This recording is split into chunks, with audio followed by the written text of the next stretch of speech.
जय हरी शेतकरी मित्रांनो, आपल्या ग्रामीण भागामध्ये एक म्हण आहे की लोक घोड्यावर बसू देत नाहीत आणि पायी चालू देत नाहीत. ही खरी आहे का नाही? मला तरी वाटतं ही बऱ्यापैकीच खरी आहे. कारण आपण एखादं काम करायला लागलो की लोक म्हणणार हे असं नव्हतं करायला पाहिजे, असं पाहिजे होतं.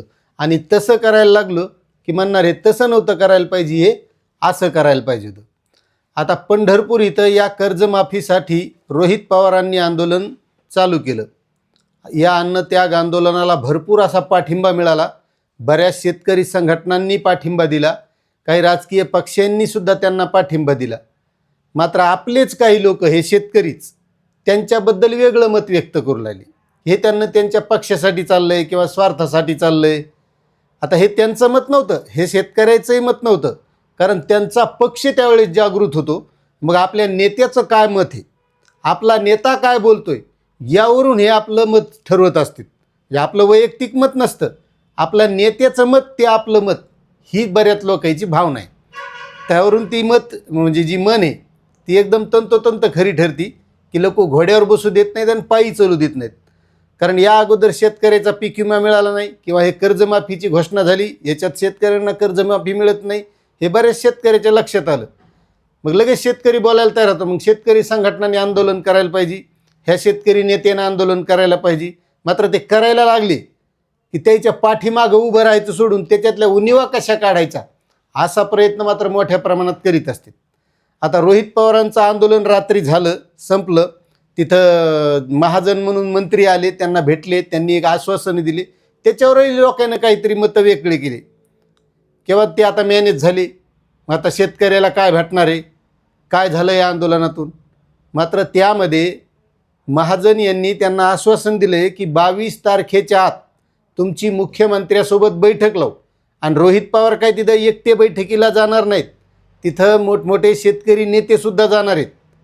त्यामध्ये शेट्टी साहेब असतील, त्यानंतर तुपकर साहेब असतील, ते आता जे उपोषणाला बसलेत त्यांच्यावरही आपण बोलणार आहोत. त्यानंतर किसान सभेचे नेते तिथं जाणार आहेत, अजित नवले साहेब. असे शेतकरी जे शेतकऱ्यांसाठी काम करतात यांना ते सोबत नेणार आहेत. आणि त्यांच्या पक्षाचे प्रदेशाध्यक्ष शशिकांत शिंदे. आता तसं पाहिलं तर हे त्यांनी जर समजा पक्षासाठी आंदोलन केलं असतं तर त्यांच्या पक्षाचे नेते नेले असते, पण ते शेतकरी नेत्याला का नेलेत? कारण शेतकरी नेत्यांचा यामध्ये अभ्यास असतो आणि त्यामुळे त्यांना ते सोबत नेले. मात्र लोकांचं काय आहे, असं केलं तर तसं, तसं केलं तर असं.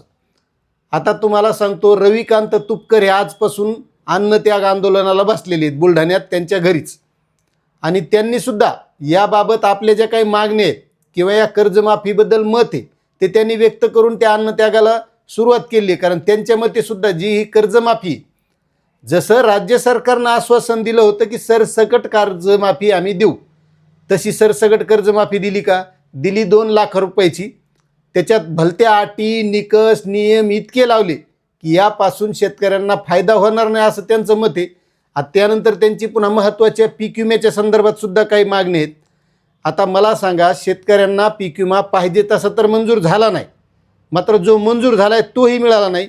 त्यामध्ये त्यांची पीक विम्याच्या बाबतीत सुद्धा मागणी आहे की बुलढाणा जिल्ह्यासह संपूर्ण महाराष्ट्रातील हजारो शेतकऱ्यांच्या हक्काचा पीक विमा शेतकऱ्यांना मिळालेला नाही. शेतकरी या पीक विम्यापासून वंचित आहेत.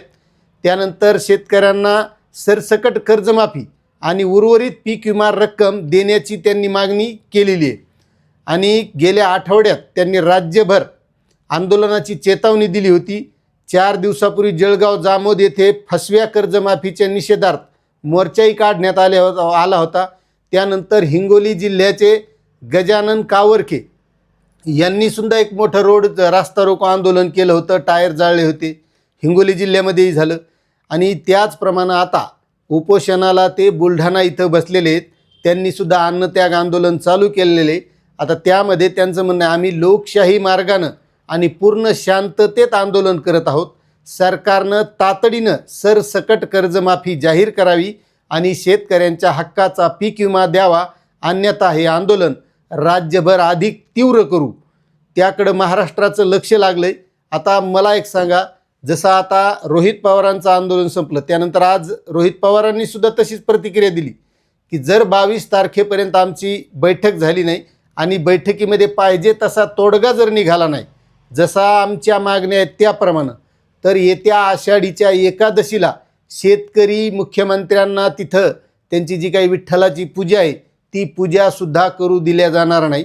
आणि त्याही पुढे जाऊन या पुढचं आंदोलन हे रस्त्यावर असेल आणि ते आंदोलन मी मराठवाड्यात करणार आहे. म्हणजे हे झालं पश्चिम महाराष्ट्रात. त्यामध्ये काही लोक म्हणत होते हे आंदोलन त्यांचं पश्चिम महाराष्ट्रातल्या शेतकऱ्यांकडं जास्त कर्ज आहे आणि ते माफ व्हावं म्हणून आहे. पण खऱ्या त्यांच्या मागण्या काय होत्या तर 2 लाख रुपयापर्यंतची सरसकट कर्जमाफी पाहिजे अशी त्यांची मागणी होती. ती ना की 8, 10 लाख 15 लाख रुपयाचं माफ व्हावा अशी मागणी नव्हती. मात्र यामध्ये जे काही अटी निकष आहेत ते कमी करावे अशी त्यांची मागणी होती. त्यामुळे शेतकरी मित्रांनो, आपण आपलं मत ठरवलं पाहिजे. आपण कोणत्याही पक्षाचे असलो तर आपण एक शेवटी शेतकरी आहोत आणि त्यावेळेस आपल्या मनाला काय वाटतं हे आपण व्यक्त करणं गरजेचं आहे. आपला नेता काय म्हणतो, कारण नेता आपल्याला काही देणार नाही. आणि जर नेत्यानं दिलं असतं तर हे आंदोलनं करण्याची वेळ या शेतकरी नेत्यावर आली नसती असं मला वाटतंय.